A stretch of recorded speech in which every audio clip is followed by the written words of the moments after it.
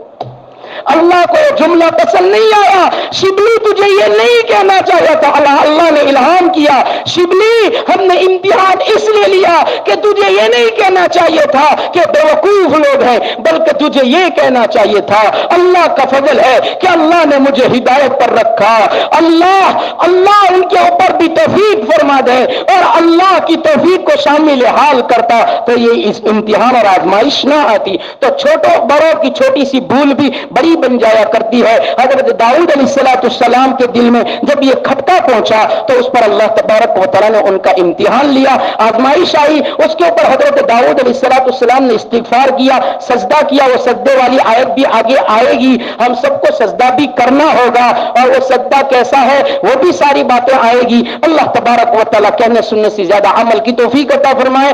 اور ایک تفسیر ہے جس میں حضرت داؤد علیہ السلام کا امتحان کیوں لیا گیا، اور انشاءاللہ زندگی باقی رہی تو آئندہ کل سنیں گے، حضرت داؤد کا استغفار بھی سنیں گے۔ اللہ تعالیٰ کہنے سننے سے زیادہ عمل کی توفیق عطا فرمائے۔ بشیر حاجی یعقوب پتا کی جانب سے جمعہ مسجد میں 500 روپے، مدرسہ محمدیہ میں 500 روپے، قبرستان میں 500 روپے۔ مقصود بھائی عمر جی گوروی کی جانب سے جمعہ مسجد میں 500 روپے، مدرسہ محمدیہ میں 500 روپے۔ حاجی اسحاق حاجی علی گلہ کی جانب سے زکریا مسجد میں 29,560 روپے۔ ابراہیم ولی کنڈکٹر کی جانب سے جمعہ مسجد میں 1,000 روپے۔ مریم بہن ابراہیم کنڈکٹر کی جانب سے جمعہ مسجد میں 500 روپے۔ ایک مسلم بھائی کی جانب سے جمعہ مسجد میں 500 روپے، مدرسہ محمدیہ میں 500 روپے، قبرستان میں 500 روپے۔ ایک مسلم بھائی کی جانب سے جمعہ مسجد میں 500 روپے۔ جوہرہ بہن یونس ویروادہ والوں کی جانب سے مدرسہ محمدیہ میں 500 روپے۔ شاہ نواز صادق پٹیل سرور پارک والوں کی جانب سے جمعہ مسجد میں 2,000 روپے ان کے والد کے ایصال ثواب کے لیے۔ حمیدہ بہن حاجی صدیق چوٹلی والوں کی جانب سے جمعہ مسجد میں 3,000 روپے۔ اللہ تبارک و تعالیٰ ان تمام کے عطیات کو قبول فرمائے، دارین میں بہترین بدلہ عطا فرمائے، مرحومین کی مغفرت فرما کر جنت الفردوس میں جگہ نصیب فرمائے۔ بسم اللہ الرحمن الرحیم، سبحان اللہ وبحمدہ سبحان اللہ العظیم، اللہم صلی علی سیدنا محمد وعلی آل سیدنا محمد وبارک وسلم۔ یا ارحم الراحمین ارحمنا ویا اکرم الاکرمین اکرمنا یا ذا الجلال والاکرام۔ نستغفر اللہ نستغفر اللہ، یا اللہ ہم سب معافی مانگتے ہیں، معاف کر دیجئے، بے شک آپ بہت بے نیاز ہے، آپ صمد ہے، آپ صمد ہے، یا اللہ ہم سب نیاز مند ہیں، آپ بے نیاز ہے۔ یا اللہ ہمارے اندر عجب پیدا ہونے سے حفاظت فرمائیے، یا اللہ ایسی حرکت مت ہونے دیجئے جس کی وجہ سے آزمائش مقدر بن جائے۔ اللہ جو کچھ بھی اعمال صالحہ ہو رہے ہیں وہ آپ ہی کے فضل سے ہو رہے ہیں، آپ ہی کے کروانے سے ہو رہے ہیں، یا اللہ آپ کا فضل ہو رہا ہے، آپ کا فضل شامل حال ہو رہا ہے، تب ہی ہم یہ نیکیاں کر سکتے ہیں۔ اے اللہ آپ اپنے فضل سے ان نیکیوں کو قبول بھی فرما لیجئے. اے اللہ آگے زیادہ کی توفیق آپ ہی اپنے فضل سے عطا فرمائیے.